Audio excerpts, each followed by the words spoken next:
आप 1999 से 2004 के एनडीए के शासन के कालखंड को देख लीजिए। उस समय भी जो है किस तरह से मुसलमानों ने तरक्की की और मुसलमान युवाओं ने तरक्की की, और आप 2014 से लेकर के अभी तक का भी समय देख लीजिए कि किस तरह से, अगर मैं भाजपा के अंदर में हूं तो कहीं ना कहीं मुझे ये यकीन और विश्वास है कि यहां पे रह करके भी हमारा और हमारे समाज के लोगों का भला किया जा सकता है। आज लगातार आप लोगों को हमारे नेताओं के द्वारा झारखंड के डेमोग्राफी के बारे में और खास करके जो राजमहल और दुमका पाकुड़ वाला जो एरिया है वहां के घुसपैठ के बारे में आप लोगों को बताया जाता है। मैं मुखर होकर के इस मंच से विरोध करता हूं उन तमाम घुसपैठियों का, इसलिए कि अगर हम मुसलमान हैं और वो किसी दूसरे मुल्क से आकर के अगर हमारे यहाँ घुसपैठ कर रहा है और सिर्फ इसलिए हम उसका सपोर्ट करें कि वो मुसलमान है, तो मैं कतई इस बात को स्वीकार नहीं करता हूं। क्योंकि मैं मानता हूं कि अगर वो यहाँ इस मुल्क में आएंगे, इस देश में आएंगे, तो कहीं ना कहीं वो हमारे हक हुकूक को ही खत्म करेंगे। अगर मुसलमानों के लिए, अगर अल्पसंख्यकों के लिए सरकार ने कोई योजना बनाई है तो वो उस योजना में उनका भी घुसपैठ होगा, उनका भी अतिक्रमण होगा। तो अभी हमारे बाद में भी बहुत सारे वक्ता यहाँ पे आएंगे, आपको भाजपा की नीतियों से, भाजपा की जो कार्यशैली है, भाजपा क्या सोच रही है इस प्रदेश की उन्नति और तरक्की के लिए, उसके बारे में आप लोगों को बताएंगे। और मैं कहना चाहूंगा कि वो तमाम बातें जो आपको यहाँ पे बताई जाएंगी उसको मन मस्तिष्क में बिठा करके आज यहाँ से जाएंगे, और जब भी चुनावी शंखनाद होगा और जब आपको वोट देने का अधिकार मिलेगा तो आप यहां से जाएंगे और उस बात को बिठा करके रखेंगे कि इस निकम्मी और भ्रष्टाचारी सरकार को यहां से उखाड़ फेंकना है, और उन घुसपैठियों को भी यहां से अगर रोकना है तो आपको भाजपा की सरकार यहां पे लानी होगी। क्योंकि ये तो यहाँ पे ला रहे हैं, उनको बसा रहे हैं, उनका वोटर आईडी बनवा रहे हैं, उनका आधार कार्ड बनवा रहे हैं, क्योंकि उनका वोट बैंक मजबूत हो रहा है।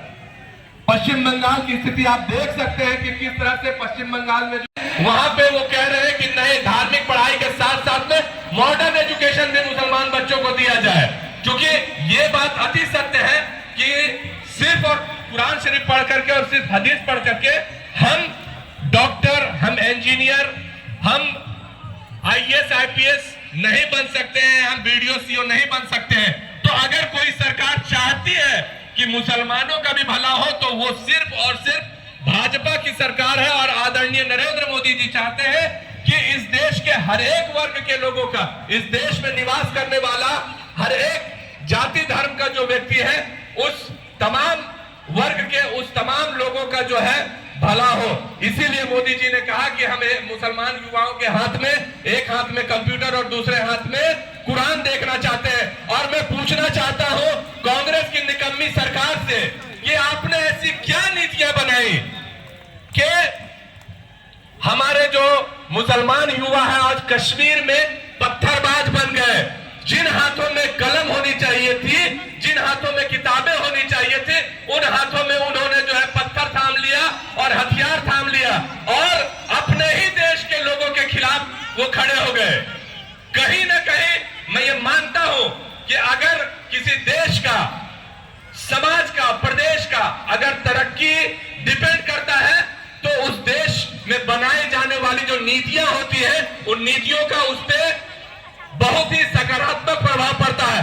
लेकिन सिर्फ और सिर्फ कितने लोगों का बना है ये बताइए दादा, पूरे झारखंड प्रदेश में आप लोग परिवर्तन सभा कर रहे हैं, क्या मकसद है आपका? कैसे संदर्भात हो रहा है? देखिए मैं एक गांव से निवास करता हूँ, पतरातू के किशोर से रहने वाला हूँ, इसलिए मैं गांव के किसानों का दर्द को समझता हूँ। अपना धर्म को ही नहीं मना पाते, त्योहार को सरकार ने किसानों का हक और अधिकार को बंद कर दिया जाता है, बालू का चोरी करने के कारण सब तो ठीक नहीं है ना।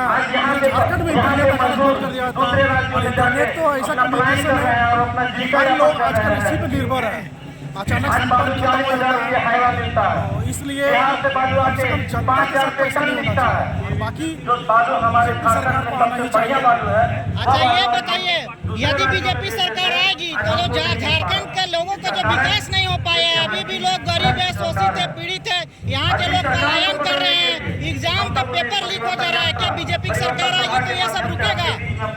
देखिए, उम्मीद तो जरूर है, क्योंकि बहुत कुछ बीजेपी सरकार के आने से पहले भी जो है बीजेपी सरकार जहाँ पे है वहाँ का स्थिति देखिए पहले से बहुत अच्छा हुआ। जहाँ बीजेपी सरकार है किसी भी राज्य में उठा के देखिए, इसलिए जरूर उम्मीद है कि बीजेपी सरकार के आने से बहुत सा भ्रष्टाचार और बहुत सा ऐसा चीज जिससे जनता और हमें परेशान होगी, निश्चित हम लोग पूरा भरोसा। चलिए, तो क्या 2025 में बीजेपी की सरकार बनेगी? बिल्कुल बनेगी। धन्यवाद।